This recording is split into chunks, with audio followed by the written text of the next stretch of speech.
চূড়ান্ত মদ্যপ অবস্থায় দুই যাত্রীকে নিয়ে বর্ধমান থেকে কলকাতা যাওয়ার পথে বীরহাটার ট্রাফিক পুলিশের হাতে গ্রেপ্তার মদ্যপ চালক। ধৃতের নাম রাজীব পাল ওরফে বাপি। বর্ধমানের শ্যামলাল এলাকার বাসিন্দা সমিত কুমার দাস তার স্ত্রী মৌমিতা দাসকে নিয়ে এদিন সকালে কলকাতায় ডাক্তার দেখাতে যাওয়ার জন্য একটি গাড়ি ভাড়া করেন। তারা বাড়ি থেকে বের হয়ে কিছুটা যাওয়ার পর থেকেই চালকের আচরণে তাদের খটকা লাগতে থাকে। বীরহাটায় একটি মোটরবাইক চালকের সঙ্গে রীতিমতো দুর্ব্যবহার করেন গাড়ির চালক। বিষয়টি নজরে আসে বীরহাটায় সেই সময় উপস্থিত থাকা ট্রাফিক ওসি চিন্ময় ব্যানার্জির। সঙ্গে সঙ্গে তিনি গাড়িটির পিছনে ধাওয়া করে বড়নীলপুরে গাড়িটিকে আটকান। এরপর চালককে পরীক্ষা করে দেখা যায় তিনি মাত্রাতিরিক্ত মদ্যপান করে গাড়ি চালাচ্ছেন।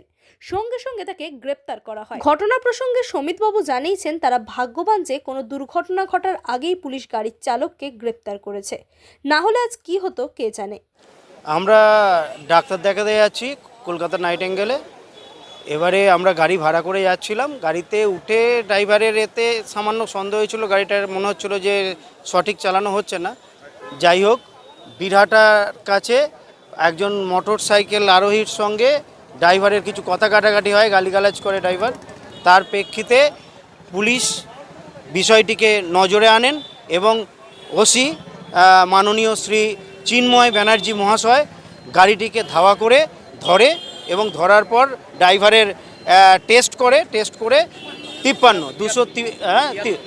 ওই অ্যালকোহলের পাওয়া গেছে। এই হয়েছে ব্যাপার। হ্যাঁ, এর ফলে আমি এখন আশ্বস্ত বোধ করছি। এখন ভয় লাগছে এটা ভেবে যে যদি পুলিশের নজরে না আসতো, চিন্ময়বাবুর নজরে না আসতো, তাহলে এই গাড়ি করে আমি কলকাতায় যেতাম এবং ফিরতাম। আমি সশরীরে ফিরতাম বা যেতে পারতাম কিনা আমি জানি না। সবটা ক্রেডিটই কিন্তু চিন্ময়বাবু এবং পুলিশ, ট্রাফিক পুলিশদের সবার পূর্ণ সহযোগিতা আমরা পেয়েছি। হ্যাঁ, পরে কথা হয়েছে, এই গাড়ির যিনি মালিক তিনি এসছেন। হ্যাঁ, তিনি এসেও স্যারের সঙ্গে কথা বলেছেন। অন্যদিকে ট্রাফিক ওসি চিন্ময় ব্যানার্জি জানিয়েছেন সেফ ড্রাইভ সেভ লাইফ নিয়ে লাগাতার তারা প্রচার চালাচ্ছেন। প্রতিদিনই অসংখ্য গাড়িকে ট্রাফিক নিয়ম না মানায় জরিমানা করা হচ্ছে, তারপরেও হুঁশ ফিরছে না সাধারণ মানুষের। এদিন যে ঘটনা ঘটেছে তাতে ওই গাড়ির চালকের জন্য বড় দুর্ঘটনাও ঘটে যেতে পারত। গাড়ির চালককে গ্রেপ্তার করা হয়েছে এবং গাড়িটিকে বাজেয়াপ্ত করা হয়েছে। আমরা কার্জন গেটে দাঁড়িয়ে আমি চেকিং করি ওভার স্পিডে গাড়িগুলো। হঠাৎ দেখলাম এই গাড়িটা, যে গাড়িটা ধরলাম, সিগন্যাল না মেলে গাড়িটা ওভার স্পিড করে চলে আসছে। আমি সঙ্গে সঙ্গে পেছনে মোটরসাইকেল করে ধাওয়া করলাম এবং আগের পোস্টে কালীবাজারকে বললাম, বিরাটাকে বললাম, কিন্তু ওরা ধরতে পারেনি। ওদিকেও সিগন্যাল ভায়োলেশন করে চলে এসছে। এসে আমি ওভারটেক করে এসে নীলপুরে গাড়িটাকে, বড় নীলপুরে সিগন্যাল পোস্টে গাড়িটাকে ধরলাম। আমার মনে হলো যে ড্রাইভার হয়তো ড্রিঙ্ক করে আছে।